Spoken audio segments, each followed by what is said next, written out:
Genesis 19. Sodom and Gomorrah destroyed. The two angels arrived at Sodom in the evening, and Lot was sitting in the gateway of the city. When he saw them, he got up to meet them and bowed down with his face to the ground. "My lord," he said, "please turn aside to your servant's house. You can wash your feet and spend the night, and then go on your way early in the morning." "No," they answered, "we will spend the night in the square." But he insisted so strongly that they did go with him and entered his house. He prepared a meal for them, baking bread without yeast, and they ate. Before they had gone to bed, all the men from every part of the city of Sodom, both young and old, surrounded the house. They called to Lot, "Where are the men who came to you tonight? Bring them out to us, so that we can have sex with them." Lot went outside to meet them and shut the door behind him and said, "No, my friends, don't do this wicked thing. Look, I have 2 daughters who have never slept with a man. Let me bring them out to you, and you can do what you like with them. But don't do anything to these men, for they have come under the protection of my roof." "Get out of our way," they replied. "This fellow came here as a foreigner, and now he wants to play the judge. We will treat you worse than them." They kept bringing pressure on Lot and moved forward to break down the door. But the men inside reached out and pulled Lot back into the house and shut the door. Then they struck the men who were at the door of the house, young and old, with blindness, so that they could not find the door. The 2 men said to Lot, "Do you have anyone else here, sons-in-law, sons or daughters, or anyone else in the city who belongs to you? Get them out of here, because we are going to destroy this place.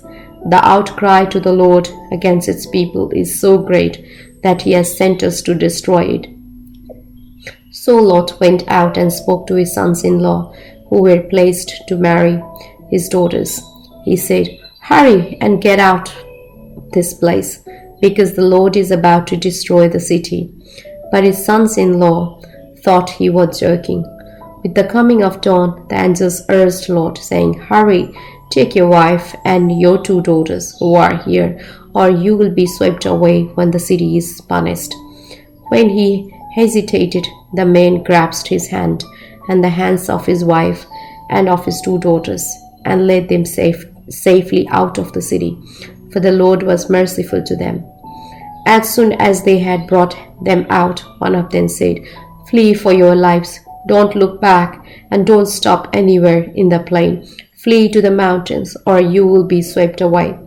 But Lot said to them, "No, my lords, please. Your servant has found favor in your eyes, and you have shown great kindness to me in sparing my life. But I can't flee to the mountains. This disaster will overtake me, and I will die. Look, here is a town near enough to run to, and it is small. Let me flee to it. It is very small, isn't it? Then my life will be spared." He said to him, "Very well, I will grant this request too.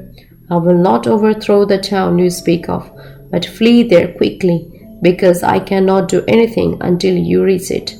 That is why the town was called Zoar. By the time Lot reached Zoar, the sun had risen over the land.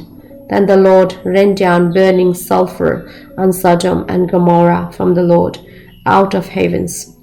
Thus he overthrew those cities and the entire plain, destroying all those living in the cities and all the vegetation in the land. But Lot's wife looked back, and she became a pillar of salt. Early the next morning, Abraham got up and returned to the place where he had stood before the Lord. He looked down toward Sodom and Gomorrah, toward all the land of the plain, and he saw dense smoke rising from the land, like a smoke from a furnace. So when God destroyed the cities of the plain, he remembered Abraham, and he brought Lot out of the catastrophe that overthrew the cities where Lot had lived. Lot and his daughters. Lot and his two daughters left Zoar and settled in the mountains, for he was afraid to stay in Zoar. He and his two daughters lived in a cave.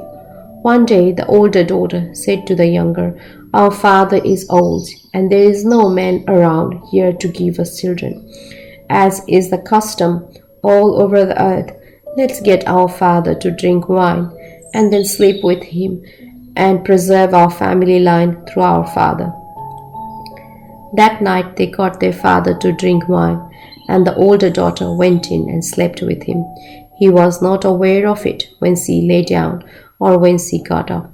The next day the older daughter said to the younger, "Last night I slept with my father. Let's get him to drink wine again tonight, and you go in and sleep with him so we can preserve our family line through our father." So they got their father to drink wine that night also, and the younger daughter went in and slept with him.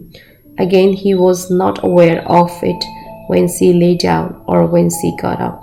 So both of Lot's daughters became pregnant by their father. The older daughter had a son, and she named him Moab. He is the father of Moabites of today. The younger daughter also had a son. She named him Ben-Ammi. He is the father of the Ammonites of today.